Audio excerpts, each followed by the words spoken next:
Drake is no longer on top. Glokk40Spaz's new album has passed Drake on the Apple Music charts, which clearly means a lot. So here's how to make dark synthetic trap beats for Glokk40Spaz. Glokk40Spaz uses really simple melodies, but there's a lot of tricks that you need to know to make the melodies good. To get that dark vibe, I use the melodic minor mode, and that just means we're taking the 7th and the 6th scale degrees and raising those up by one note. So in the natural minor, it would look like this, and the melodic minor looks like this. These two notes are gonna sound dark because they're a half step apart, and because we're making a dark melody, that's kind of something we want.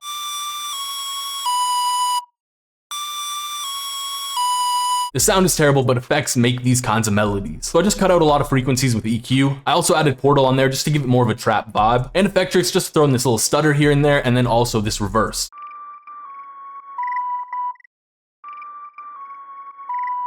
So I layered my bass notes, and that's pretty much all I used in the melody. It is. I just used bass notes. I just had my 3 notes, that was it. That's why he's the MVP! That's why he's the GOAT! And I reversed this by using Alt-Y, flipped it horizontally, you know, no big deal. Yeah, no effects. I like the sound as it was. And then I layered that with this sound, which I also reversed.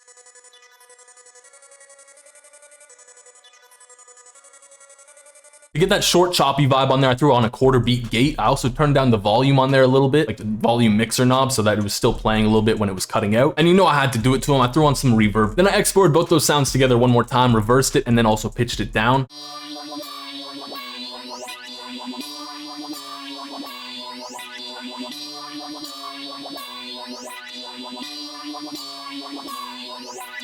Then I got this key sound from the Horizon Serum Bank, which you can get only on presetsupply.com.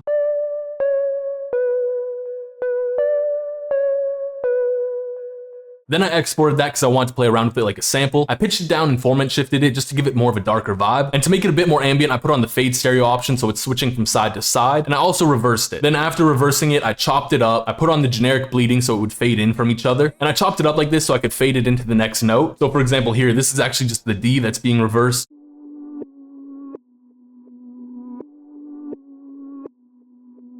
This is super important for these kinds of melodies, and that is adding in a texture. So again, from the Horizon Serum Bank, I just grabbed this texture, threw it in there.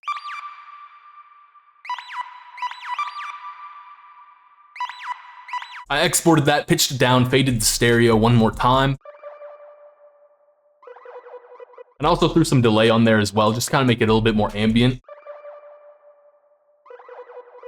I realized as well that that choppy little sound that we used earlier was really good.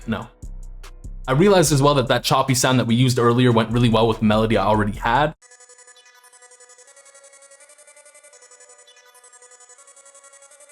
So I rendered that out, just pitched it down and kind of threw it in there.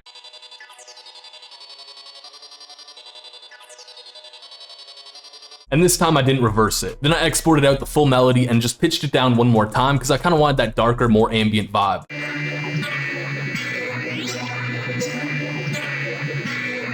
So I made the loop at 165 BPM, but I realized that Glokk40Spaz's beats are usually a little bit slower, like around the 140 to 155-ish range. So I just slowed everything down to 155 BPM. Other than that, I didn't really do too much with the melody. Glokk40Spaz uses a lot of low, distorted kind of 808 sounds, like the Pierre 808.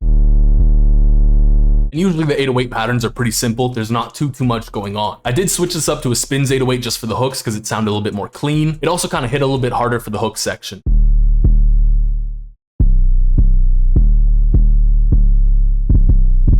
Glokk40Spaz uses sharp, choppy snares. That's what I did here.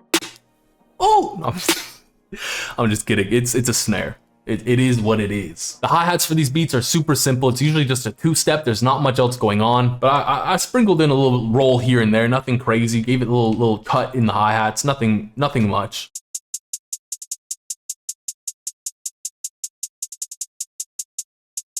The only reason this cut kind of worked was because there was a lot of other drum components going on at that exact same time. Like the 808 was doing some stuff. Now this is super important for a Glokk40Spaz beat, and that's the perks. Especially doing some kind of little pattern like this on the 4th beat of the 1st or 3rd bar. And the perks for these beats are kind of where it gets a little bit more interesting, but you will see this rhythmic pattern a lot of the time in his beats.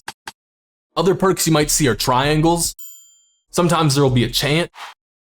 Other snares are also really prevalent, and usually when I'm adding in another snare, I like to use it as an accent to my main snare. And I just threw in this little roll at the very end here, kind of using that same rhythmic pattern I was talking about earlier, but just leading into it with this little section. And then to play off all of my other drum sounds, I added in this open hat, just kind of added a little bit of bounce.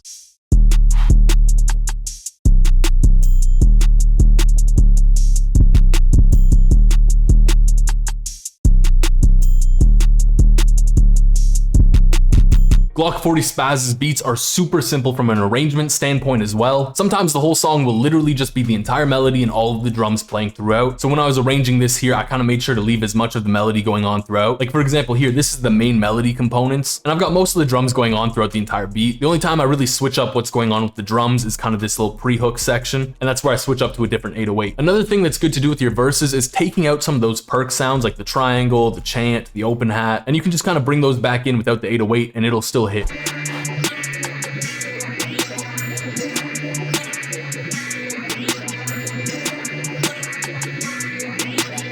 Ronnie, shut your dumb ass up.